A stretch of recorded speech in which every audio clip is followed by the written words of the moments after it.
Hello friends, I'm Dr. Krishna Patil. I'm a consultant nephrologist at Sunshine Hospitals, Gachibowli, Hyderabad.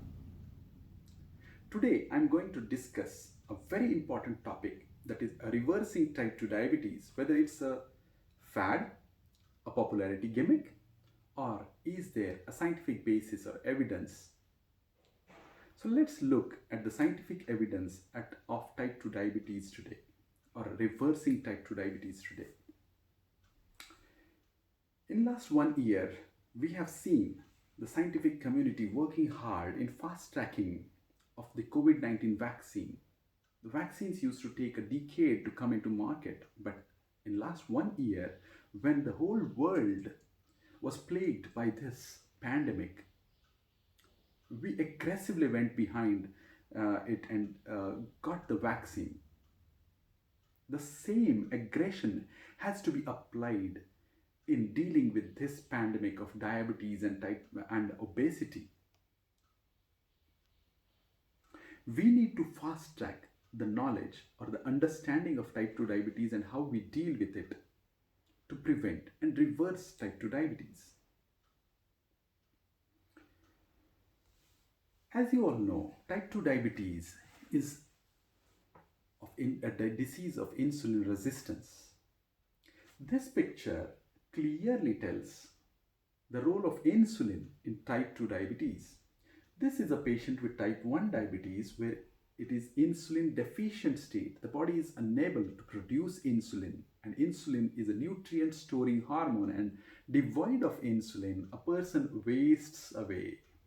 It's classically described as wasting away one's muscle and fat in the urine, and the person becomes emaciated. Whereas we all know type 2 diabetics are generally obese. Most of them are obese, and this is a state of hyperinsulinemia or excess insulin in the body.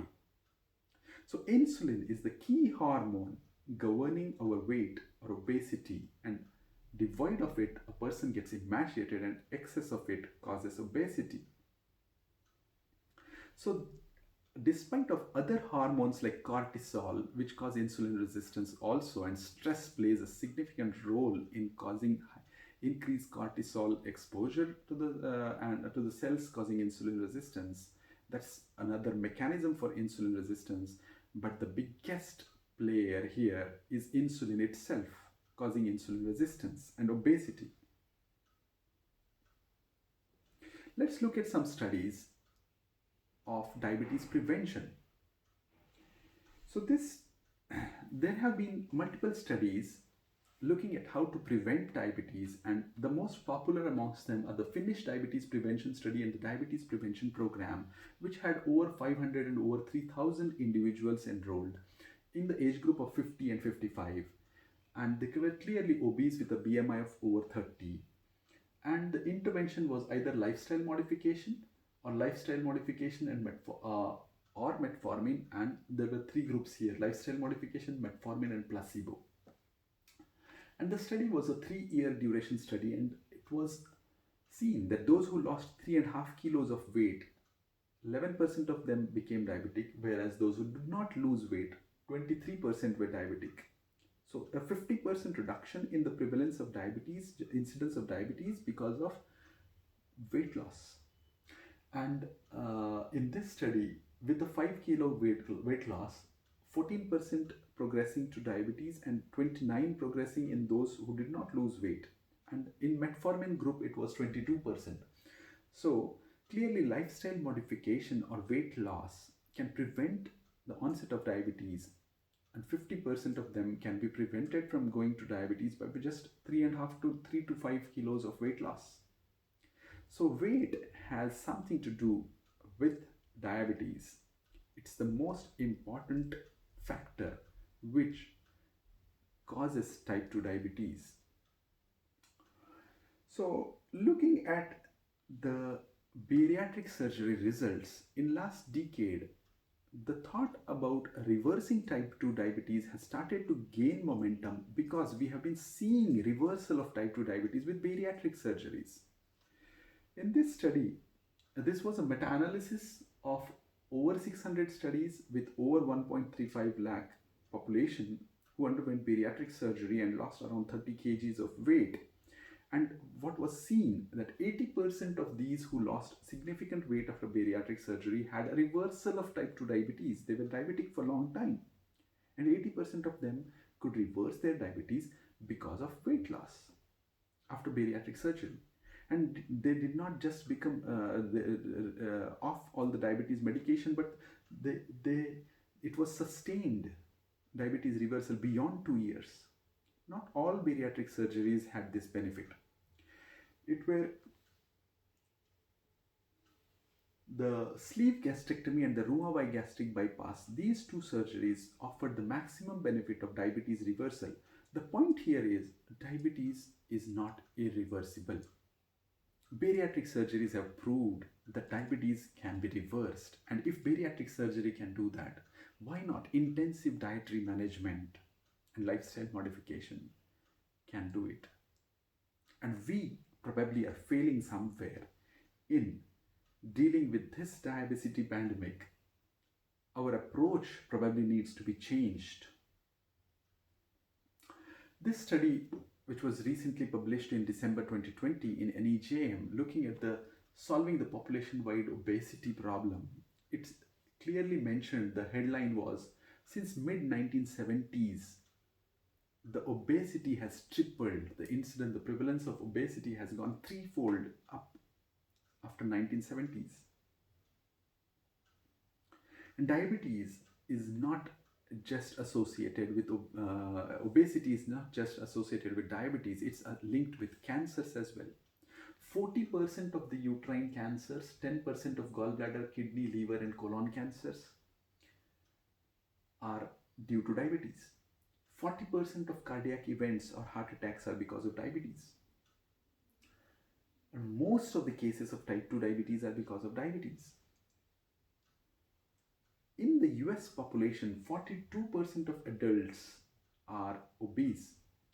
In their 2 to 5 year age group children, 14% are obese.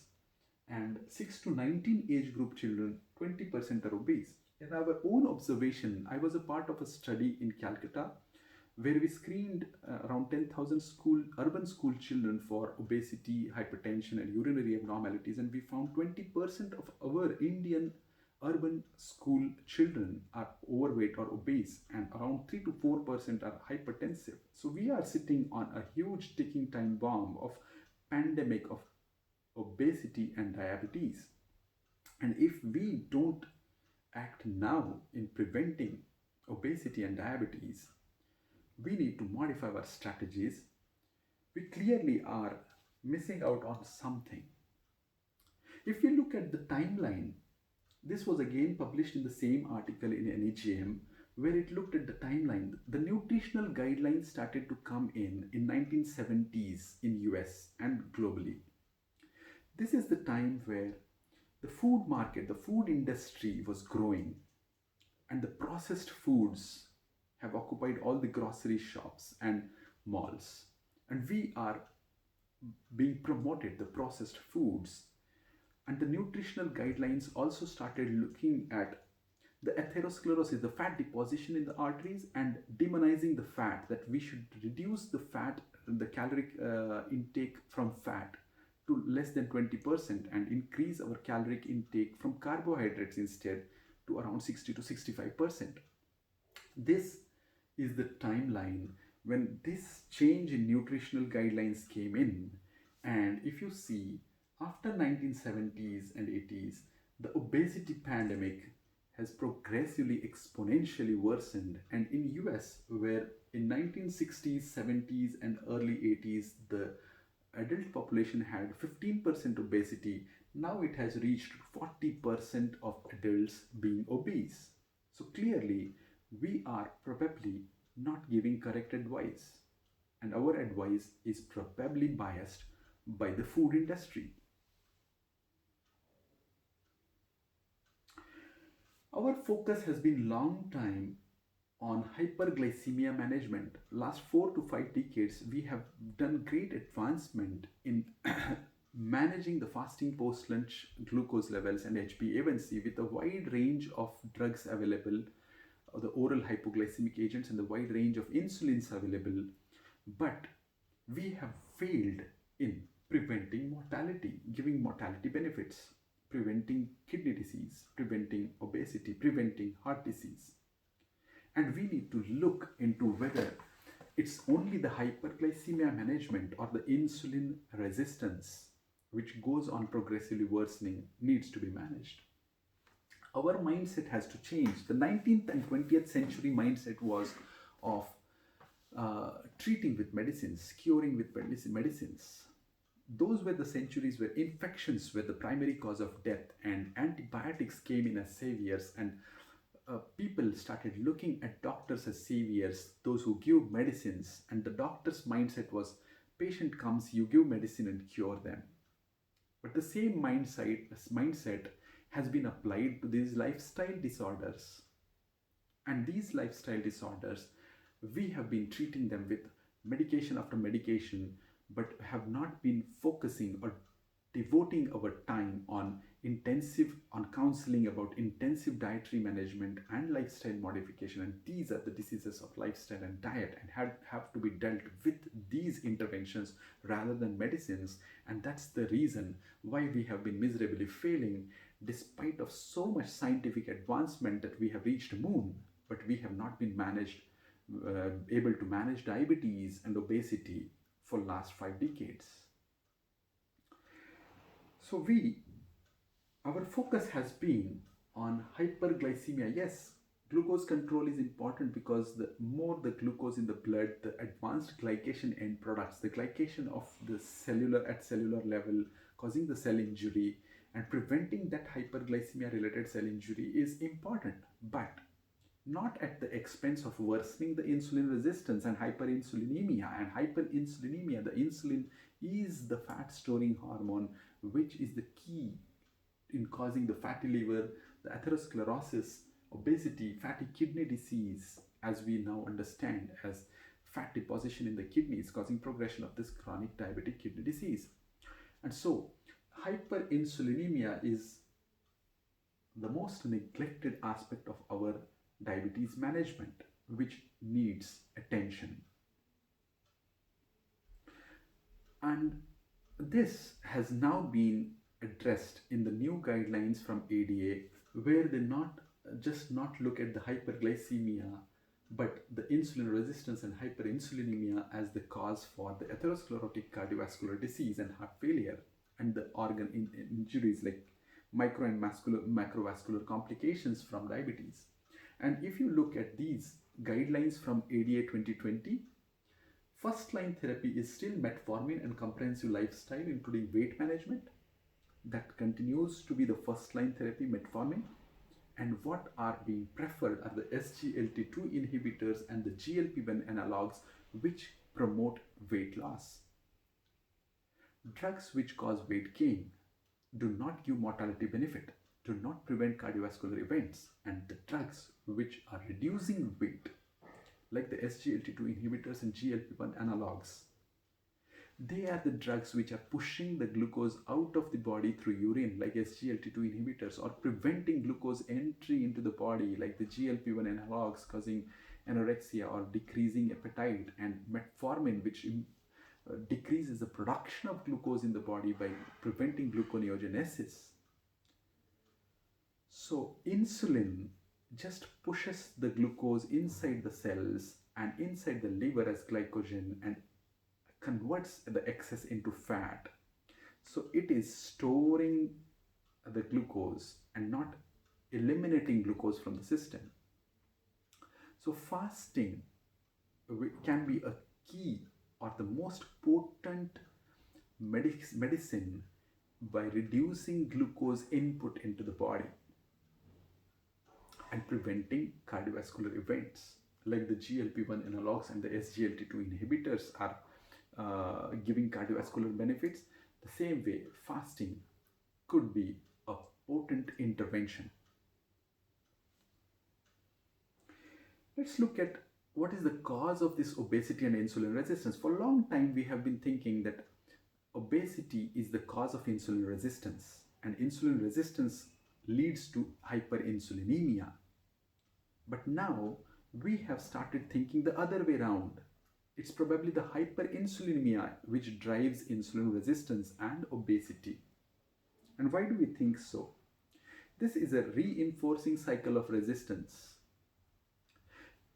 Overexposure of insulin to the cells causes insulin resistance, and insulin resistance leads to further increase insulin levels to achieve that glycemic control. The body produces more insulin, and more insulin causes further insulin resistance. And insulin, being fattening hormone, causes obesity and causing further insulin resistance. So insulin resistance, the key driver is the insulin itself. And why do we say so? If we look at insulinoma, it's a rare tumor of pancreatic beta cells where the tumor is secreting excess of insulin.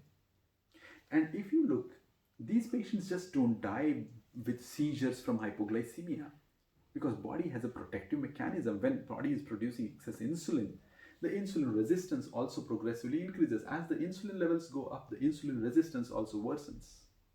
And that's a protective mechanism because of which these patients survive. So insulin excess itself drives insulin resistance. If you look at these euglycemic clamp studies where you infuse glucose and then infuse insulin and maintain euglycemia by giving continuously insulin,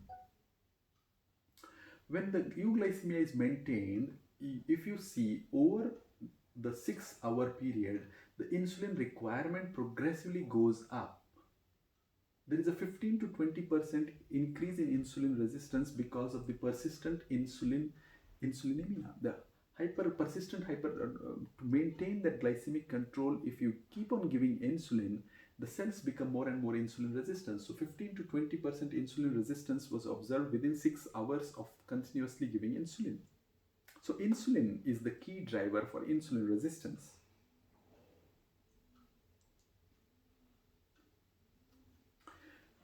In 1990s, where insulins were famous for reducing hyperglycemia, and we were chasing the targets stringently by achieving good glycemic control using insulin, what was observed in studies, as the patient is started on insulin, after 1 month, if they were not on insulin, and then at 1 month they were on 86 units insulin, at 3 months they were on 92 units of insulin, at 6 months they were on 100 units of insulin. So insulin requirement progressively goes up with time. And if you can see, they gained around 8.6 kilograms of weight despite of caloric requirement going down. So they were consuming 2000 calories to begin with, and here they were at 6 months consuming 1700 calories. The 300 calories less, but still a weight gain of 8 to 9 kilograms. So insulin is a fattening hormone which causes insulin resistance and further increased requirement of insulin. So this is very important to understand, that insulin inherently inhibits glycogenolysis, inhibits gluconeogenesis, and it stimulates de novo lipogenesis. It inhibits lipolysis, inhibits breakdown of our stores. It is a storage hormone. As we eat, the body gets a signal. Nutrients are coming in, store the nutrients. And that message is given by increasing the insulin level in our blood. And it stores the glucose in the form of glycogen in the liver, and the excess is further converted by de novo lipogenesis into fat in the liver. And when we are in a fasting state, we are not eating, this stored, the insulin levels dip, and this can be the stimulus for the counter-regulatory hormones to come into picture to burn the stored sugar in the liver by glucagon, adrenaline. These hormones come into picture and they cause burning of the sugar from the liver and burning of the fat eventually. So insulin levels have to dip for the stores to be broken. Insulin puts a lock to the stores. Insulin locks the stores. It inhibits lipolysis.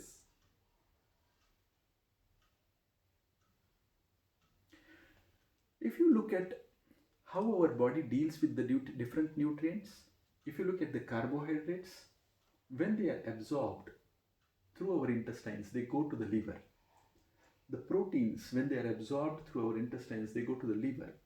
But if you look at the fats, the long chain fatty acids, they don't go to the liver because body doesn't want to clog the liver with fat. Body has a separate pathway to absorb the fats and send it to its appropriate position, place. So fats enter into the lymphatic channels, into the thoracic duct, and into the venous system, and then they are transported to the adipocytes, the subcutaneous adipocytes, which are the natural place for fat storage.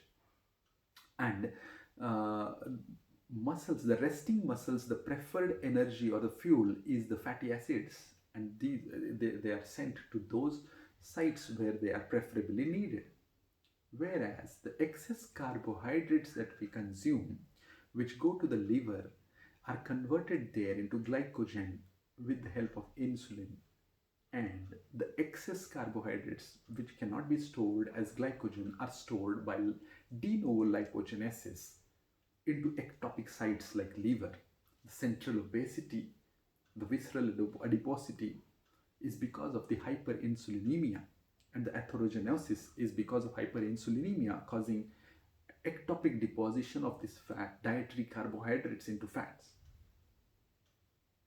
If you look at the fatty liver, if you consider this balloon example where food, when it comes in, the insulin spikes and the food is stored in the liver as glycogen and by de novo lipogenesis as fat, and when we are not eating, the same energy can be broken down when the insulin levels dip.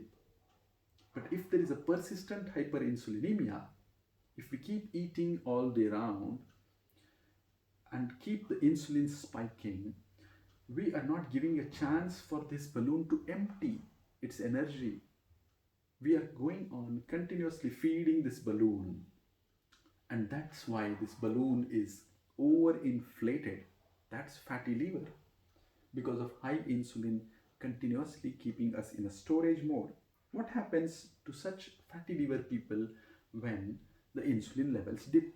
When the insulin levels dip, the fat in the glucagon in the liver is the glycogen in the liver is broken, and there is a hyperglycemia. The fat and the glycogen is broken and glucose comes in. And if we see this hyperglycemia and deal it with by giving more insulin and pushing that glucose back into the liver, we are worsening the fatty liver. Studies have shown that steatohepatitis or fatty liver precedes diabetes. 18 months prior to the diagnosis of diabetes, we see an increased ALT levels, and that's the long silent cry of the liver because of excess fat deposition that is unable to store more, and we are increasing our insulin levels to further deposit fat into the liver. And that's the reason. And weight loss, caloric restriction, weight loss of over 3 months has shown that there can be a 30% reduction in the liver volume. The fatty liver can be reversed, and 80% of it happens within 2 weeks. On those who had a low caloric diet of 500 calories per day for 3 months, fatty liver was easily reversed. So fasting can be a potent mechanism to reverse fatty liver and prevent onset of type 2 diabetes. As you all know, increased insulin levels are because of increased carbohydrates, and increased insulin levels themselves cause insulin resistance, and insulin resistance leads to further insulin increased levels, and this is a time dependent progressive vicious cycle which also leads to obesity. And which comes first? It's probably the hyperinsulinemia because of our eating habits, which leads to insulin resistance. So insulin resistance, there are two things required: higher insulin levels and the persistently higher insulin levels. So high hormonal levels and the constant stimulus These are the two things. As you all know, all the hormones in our body are secreted in a pulsatile fashion. Every hormone, whether it's cortisol, thyroid hormone, everything, each and every hormone is secreted at certain point of the day.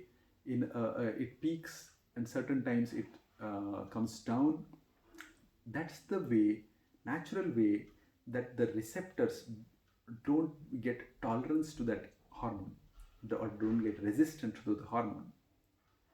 Insulin also has to be coming in pulsatile fashion to prevent resistance. And persistence of this insulin excess leads to the receptor downregulation and insulin resistance. So, pulsatile circadian rhythm. You can understand this from the common example of the nitroglycerin drug, nitroglycerin patch that we use. We don't keep it there for 24 hours because we know if we keep the patch for 24 hours, it's not going to act. It is the body is going to, receptors are going to develop tolerance to it. So we apply it for 12 hours and we give a 12-hour gap to the nitroglycerin patch. In the same way, for insulin, we need to give a significant gap in the insulin peak and the nadir so that the receptors don't get tolerance or insulin resistant. So high levels of insulin. So which are the foods which cause a peak in the insulin levels? The refined carbohydrates, the sugars. These are the fattening foods which cause a peak or a very high insulin secretion. And the persistence of high levels is because of when you eat.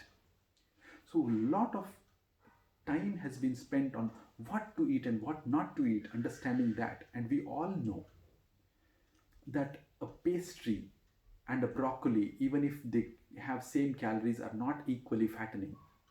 A pastry or simple sugars or simple refined foods are more fattening than those which are covered with a lot of fiber. So what to eat has been a topic of discussion for a long time, but when to eat to avoid this persistence of insulin levels in our blood has been neglected for a long time. And that's the 50% of the battle, is when to eat and when not to eat. So caloric restriction, we have seen that caloric restriction fails. That's because as you keep somebody on a caloric restricted diet for a long time, the body starts dropping the basal metabolic rate and the hunger starts to come up. The ghrelin hormone goes up. Long time we have been thinking that eat less and move more is the way to lose weight. But we have seen that we have all failed. We lose weight and then again we gain back that weight. So caloric restriction alone is not going to help, because if suppose we were spending 2000 calories a day and we were consuming 2000 calories, if we want to lose weight, we thought that if we'll eat 500 calories less and we keep spending the 2000 calories, we will eventually start losing weight. So it does happen in the beginning that we start losing weight, but the body doesn't want to die. The body understands that he's eating less and now needs to restrict that ongoing weight loss. So body starts spending less on the basal metabolic rate. If the body was spending 1000 calories on basal metabolic rate, it will start spending only 500 calories on the BMR, and the BMR goes down, the metabolism goes down, and you stop losing weight, and eventually you gain back that weight again. So caloric restriction is not the answer. It's the hormones. Our body has no caloric receptors. Our body doesn't count calories. Our body listens to the messages from the hormones, and what food is going to evoke which hormone is important rather than the calories. Which calories are going to cause hyperinsulinemia, that's important. So fasting causes the insulin levels to dip, and when the insulin levels dip, That's the time when the locked fat stores can be accessed. The locked energy. We can act using two fuels. One is the food energy and the one is the stored energy. Unless we stop the food energy and open the lock by causing the insulin levels to go down, we cannot access the stored fuel. So the insulin levels have to drop. And when the insulin levels drop, they cause surge of counter-regulatory hormones like the noradrenaline and the growth hormone, which eventually which raise the basal metabolic rate and don't allow the BMR to fall. And we all see that fasting, if you skip a meal after, you feel hungry, but after some time the hunger dies down. Hunger comes in waves, it comes and goes, it comes and goes. When the body accesses the stored energy and fuels up through the stored energy, the hunger goes down, so the ghrelin goes down, and eventually after 2 or 3 days of fasting, the ghrelin hormone levels significantly dip down. So fasting rather than caloric restriction can deal with these two loopholes that the caloric restriction has. The fasting raises the basal metabolic rate and it suppresses ghrelin hormone. It won't cause you persistently feeling hungry. You lose the hunger eventually on fasting, and you can continue to maintain your basal metabolic rate and continue to lose weight. So weight loss depends not just on what you eat, but when you eat. That's equally important. In 2008 NEJM article, they looked at what we should eat. We have so this article looked at weight loss with low carbohydrate, Mediterranean, and the low fat diet. For a long time, we have been demonizing fat. So this article, when it looked at which diet has the maximum weight loss capacity, the red is the low fat diet, the orange is the Mediterranean diet, and the purple is the low carbohydrate diet. So low carbohydrate and Mediterranean diets significantly had over 2 years significantly more weight loss as compared to the low fat diet. So fat is not as fattening as the carbohydrates. That's a very important message from this study. And not only the central obesity or the obesity, but also if you look at the blood markers of lipid profile, HDL was significantly high in the low carb diet. The triglycerides were significantly low in the low carb in the Mediterranean diet. The Mediterranean diet did show a significant improvement in the LDL cholesterol as well. So Mediterranean diet, which is high in monounsaturated fatty acids and high fiber, is clearly a better diet than the low fat diet. And the fat is not, in our food is not as fattening as the carbohydrates. So what you eat is very important. And 2008, this article looked at NEJM article was looking at this, what to eat. And it took almost 11 years for our scientific community to reach this point of when to eat. And 2019, NEJM published this article of effects of intermittent fasting on health, aging, and disease. And that is the point, like almost 11 years later, we started understanding when to eat and how fasting, the 2016 Nobel Prize for Autophagy and Fasting, evoked this renewed interest in this age-old mechanism of fasting and getting the benefits not only in preventing obesity, diabetes, but also in preventing cancers. Autophagy is the mechanism where the body eats itself either for the fuel or for the protein, and the redundant proteins are eaten up and inhibits tumorigenesis. The mTOR, which goes up after consuming of proteins, which also is involved in tumorigenesis. The mTOR pathway can be inhibited by fasting. So Intermittent fasting uh, gained entry into the scientific journals in 2019, with NEJM publishing this article where they now understand the benefits of fasting, how fasting leads to increased utilization of the fats in the form of ketones as energy source, and how in a fasted state our decreased insulin levels, decreased mTOR levels, decreased protein synthesis leads to increased autophagy, increased DNA repair, increased antioxidant defenses.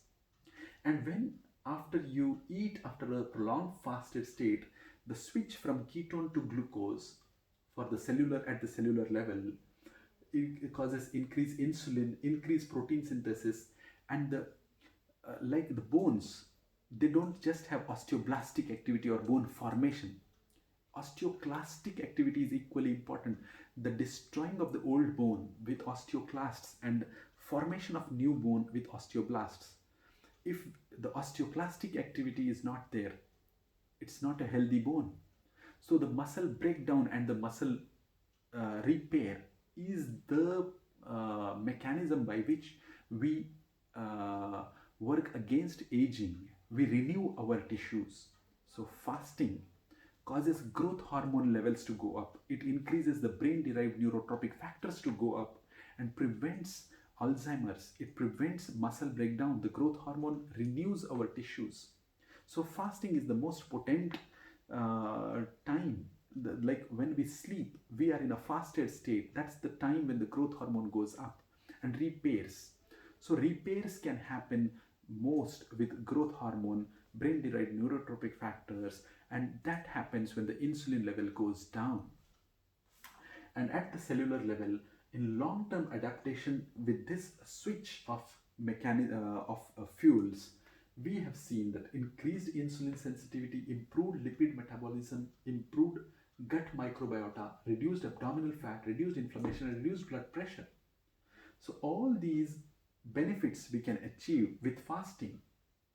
And it's very important, this article also mentions that this fasting has to be included in our medical curriculum as basic science. And our physicians, dietitians, nurses have to be trained in counseling patients in intermittent fasting or time restricted fasting and prolonged fasting and the benefits of fasting. And we hardly have any lifestyle change centers. So this article in NEJM also speaks about, not only because our clinics are more focused on disease and curing the disease with medication, we need more lifestyle changing physicians or lifestyle changing centers where these intensive dietary managements can be looked into and individualized as per patient requirements.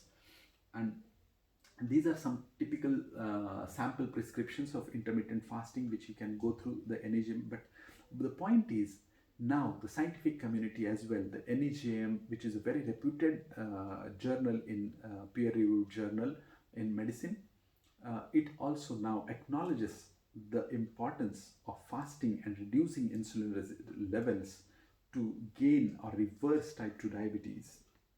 And fasting, as you all know, it has huge advantages. It's most of the diets, when we look at, they are very complex to understand. It's difficult to explain to the patients. But fasting has no complexity. Fasting is just not eating anything. It's not a diet as such. It's not eating. And it's so simple, easy to understand. It's inexpensive. There is no cost associated with it. You don't have to go out and bring some expensive foods like quinoa or amaranth and different millets. It is fasting. It is not eating anything, so it's inexpensive. It doesn't need any preparation. If you feel like, you do it. If you're not feeling on some day you're not feeling like fasting, you don't do it. It's easy to perform. It's not time consuming. In fact, it's time liberating. It will liberate your time. You get a lot of time to do so many things when you are fasting. And it's the most powerful tool, a time tested tool for ages. Millions of people have practiced fasting for time immemorial. The Christians, the Muslims, the Hindus have been fasting for religious benefits for long time, they don't die. There are benefits associated with it. So the conclusion is diabetes can be reversed. There is evidence for it. And intensive dietary management and fasting can be a most powerful tool in reversing type 2 diabetes and managing obesity. And more evidence will be building up in coming future. Till then, thank you and happy fasting.